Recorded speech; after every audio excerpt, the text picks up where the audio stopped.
समुद्र म्हटलं की बरेच प्राणी आले जे पाण्यामध्येच वावरतात, परंतु कधीतरी हे आपल्याला सुद्धा समोर दिसतात, पण हाती लागत नाहीत. बघताना समुद्रातील अशा प्राण्यांना आपण म्हणतो समुद्रातला राहणारा प्राणी बघितलं की अंगावर शहार येतात. पण आता वेगळंच समोर आलं. मालवण समुद्र किनारा अक्षरशः एक बैल मासा अनेक मच्छीमारांच्या निदर्शनास व समुद्र किनारा असणाऱ्या नागरिकांच्या निदर्शनास आला आणि प्रत्येकाला हा एक धक्काच बसला. मालवण समुद्रकिनारी सापडला बैल मासा.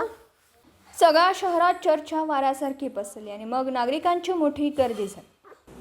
दिवसभरातील घडामोडींचा आढावा घेण्यासाठी पाहत रहा N24 मराठी न्यूज चॅनल.